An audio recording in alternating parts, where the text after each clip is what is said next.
Welcome to a special edition of Anglican Unscripted. This is episode 159, the Middle East edition, the anti-Semitic edition. I'm Kevin Carlson.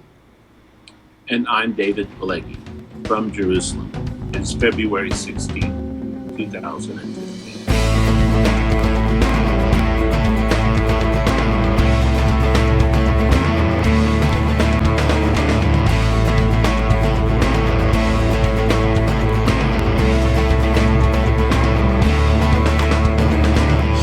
Okay, no, that's not George.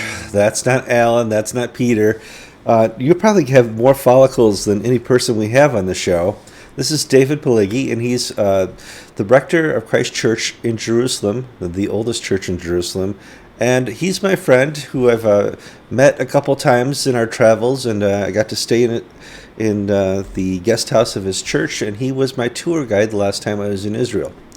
And when I have any questions about Judaism, when I have any questions about Israel, anti-Semitism, I talk to David because he's in the know.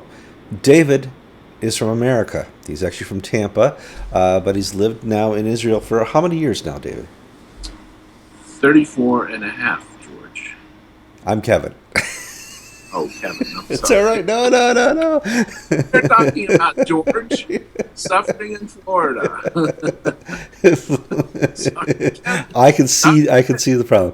So there's been a lot of going on in anti-Semitic news in Europe with Justin Welby, with a certain priest in the Church of England. I thought it was time to bring David on the show and talk about the realism, the reality of anti-Semitism, how it is happening in Europe right now. Some recent comments by the Prime Minister of Israel. So let's get started. What is anti-Semitism? Well, anti-Semitism is simply a hatred or a misrepresentation of the Jewish people. It is a form of racism against Jews, and also what goes along with it is an anti-Judaism. Sometimes they can be separated and sometimes they can be together. What makes this racism different in a sense is that throughout the ages, this has not just been maybe bigotry against the Jewish people or simple prejudice. This has, of course, led to genocide and massacres and exiles throughout the last 2,000 years. It's actually called the oldest hatred. Yeah, it's interesting because we've just celebrated the 70th anniversary of the breaking free in Auschwitz. And, people say, well, it's over now. No longer is there hatred of the Jews. They got their own country. They got their own country only because of this genocide stuff. The United Nations has set this up for them. And all that is kind of an anti-Semitism in a way as well. This thing that we can now put this issue to the side. The issue never goes away, does it? The the issue never goes away. I mean, there's so many myths and so many things when it comes to Jews or Judaism that folks get wrong, and they're simply perpetuated from generation to generation. What happened after the Holocaust and Auschwitz was that anti-Semitism went into you might say, a lull, or went into a tailspin. And we have been living for the last 70 years, virtually, in this abnormal period in history where anti-Semitism, because of the Holocaust, has been, you might say, suppressed, at least in Europe and the United States. But as the memory of the Holocaust and the Nazi genocide against the Jewish people fades, anti-Semitism is back, and it's back as strong as ever, and it's actually a little more sophisticated and complicated as ever, thanks to the creation of the State of Israel, and now it is oftentimes very confusing to sort out what is anti-Zionism, which might be a legitimate political position, and what is exactly anti-Semitism. Hmm. Well, the Church of England has had to deal with this now in the last 2 weeks. There's a rector, Stephen Sizer, who on his Facebook page posted links to clearly anti-Semitic, pro-Iranian, pro-Muslim, um, radical Muslim material, and he got in trouble for it. He was uh, taken up by his bishop, and the Church of England has now put out a statement by Justin Welby about anti-Semitism in a little recent paper they did together. They know it's out there, but do they really know what's going on? Um, well, that's a really, really good question. I mean, do any of us really know what's going on? I mean, I let me just start here by saying I think without um, trying to let human beings off the hook and trying to diminish human responsibility here, I think that Kevin, behind anti-Semitism is the devil. That it's actually something satanic. And I used to know a man who taught at the Hebrew University.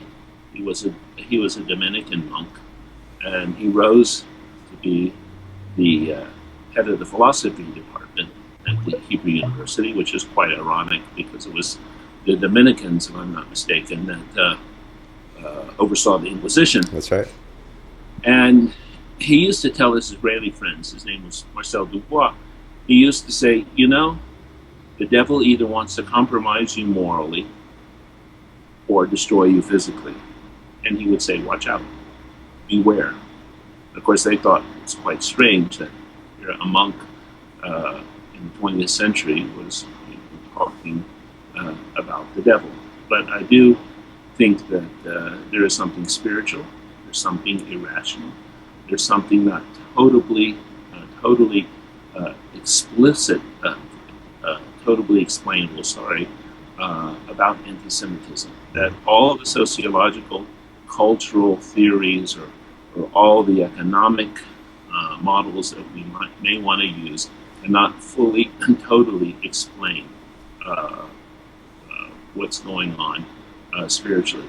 I hope that your listeners don't think this is an escape into mysticism or a refusal to try to responsibly deal with the issue. It is not. But I think we have to understand that, at least as I understand Scripture, read the Scripture, I'm thinking of Romans chapter 11, that the Jewish people are somehow still a part of God's final plan for redemption, and our well-being spiritually is tied to their well-being. And I do believe that it's Satan's and his attempt to disrupt God's full and final plan. Well, I think a lot of people are afraid because they woke up today and found out that Europe is again anti-Semitic. Um, whether it's Denmark, France, something's happening again in Germany, and they're going, well, how did this happen again? How does it happen again? The return of anti-Semitism to Europe, and Europe it's been anti-Semitic for 1,700 years or 1,600 years, shouldn't surprise us. This is not something that's weird or unusual. This is a pattern that has existed in Europe. And interestingly enough, there are relatively very few Jews in Europe. Yet Jews are blamed whether in countries from Portugal to Poland, for basically everything that goes wrong in those countries, for controlling, for example, in Poland, there might be barely 5,000 Jews, but you still hear the rhetoric that Jews control the country, that Jews control the economy, that Jews are out to somehow stab Poland in the back. It's as if you're living in the 1930s, or you're living in the 1850s, or you're living in the 1720s. Really, nothing has changed. And again, how do we explain that?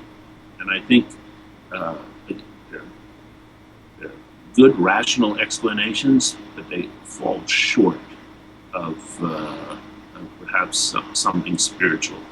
And Kevin, a lot of folks, most folks who deal with the question, are secular. Hmm. They don't understand either a theological or a spiritual realm.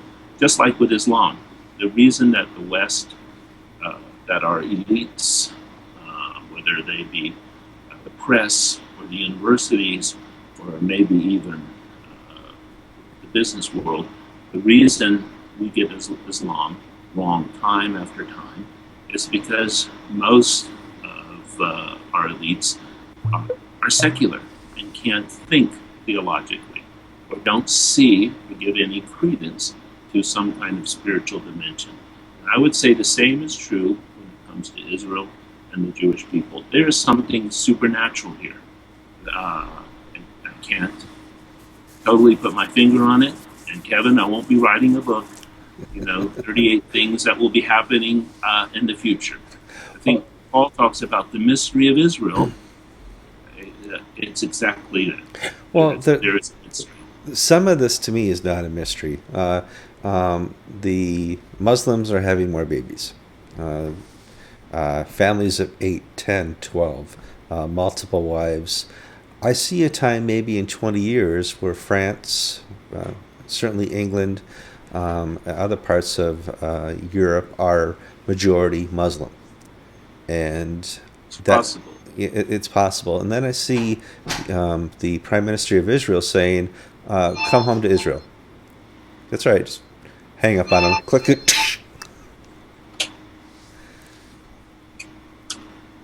Sorry. That's all right. You cut that out? Yeah, I can cut that out if I want to. Okay. But um, I yesterday the Prime Minister of Israel said sent out a call for European Jews to come home to Israel. They're going to set $46 million aside and help with the reimmigration from Europe to Israel, the remaining Jews who fear for their lives. And, that's not taken on light terms because soon Iran may be nuclear. Iran may launch attacks against Israel again, and Israel may again be a more dangerous place than Europe. Um, that, is this the answer? that is exactly true.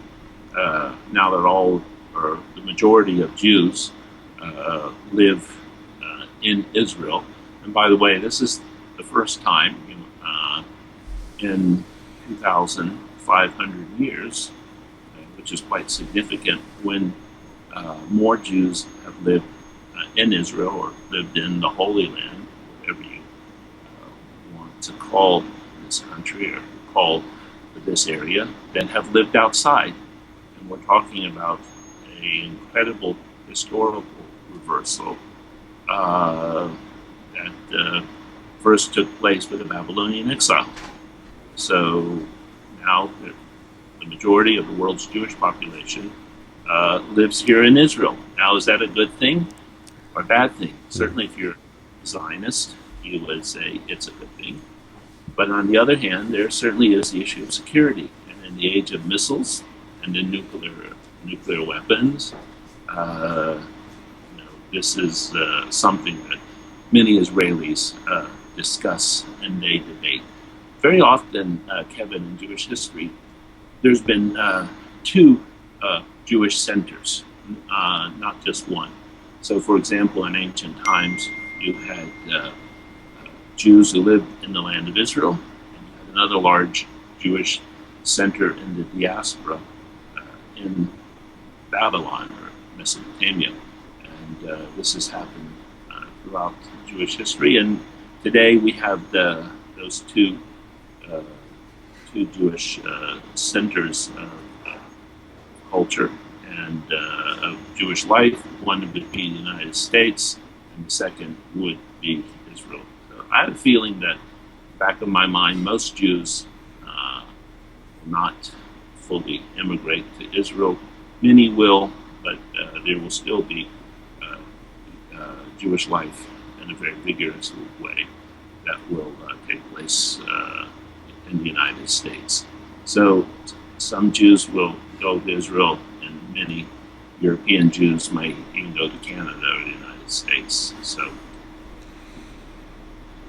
Well, I want to thank you for this conversation we're having about anti-Semitism.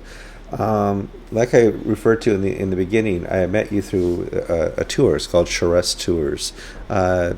This is a great time to do some advertising for Sharesh and talk about what you do with the introducing people to the Holy Land. um, goodness gracious, how long has it been? Since 1987, we've been doing study tours, and one of the things that we wanted to do, or we have been doing, is introducing Christians, especially Anglican Christians, to the Jewish roots of their faith, and helping to put Jesus into his life, his teaching, into his Jewish context, and in that way, we argue that we can not only better understand Jesus, but actually, at the end of the day, we can be better disciples of Jesus. So, Shortish Tours does that, especially. All of our guides are committed Christians. Some are Messianic Jews. But again, we're wanting to teach folks discipleship. And we hope in the process, by the way, that we help to eliminate anti-Semitism that sometimes, even amongst very well-meaning folks, still remains in our teaching and preaching tradition. So that's also quite important, because at the end of the day, that anti-Semitism not only hurts the Jewish people, but actually it hurts us, Mm-hmm. and it colors our understanding, or you might say distorts our understanding of the Scripture and even of the character of God Himself. So I think for a lot of reasons, we want to be careful and put away anti-Semitism. I always hasten to add, that it doesn't necessarily mean that we agree with everything that modern Judaism proposes, and it certainly doesn't mean we have to agree with the policies of the State of Israel. We may not like those policies, and we may disagree vigorously, but still we need to separate our opposition or support, whatever it may be, for the state from any kind of anti-Semitism. I've met a lot of so-called pro-Israel Christians who were anti-Semitic. Just like I've met a lot of other Christians who are trying to advocate for the Palestinians, who can equally be anti-Semitic. So whatever one's political position, it needs to be held and argued, resorting to old-fashioned anti-Semitism or the new form of anti-Semitism. Well, you and I did a talk in the fall about the Palestinian Israeli conflict. I'll put that in the show notes if people don't want to watch that interview after they've watched this. I want to thank you again for your time, David. I know it's later there. What time is it over in Israel tonight? Oh, it's 5:30, I think. Oh, gee, you need to pep up a little. Come on. Oh, I'm telling you, it's been a long day. We're getting ready for snowstorm. I know you have no sympathy Yeah, I have for no us, sympathy for you, Mr. but Tampa Bay. listen, I want to tell you, we get 2 or 3 inches of snow here, and it's as if the apocalypse is happening. Uh, City starts to panic, and everybody rushes out to buy bread and milk, and traffic is, ordered off the streets, and the road to Jerusalem is closed, and my goodness, it's like a snow apocalypse. So that's kind of a creation DNA problem we have. That's the reaction anywhere there's snow. David, thank you again so much for your time. Welcome, Kelvin. Kevin, God bless you. Yeah, and Have a thank you, and I'll catch you soon. God bless.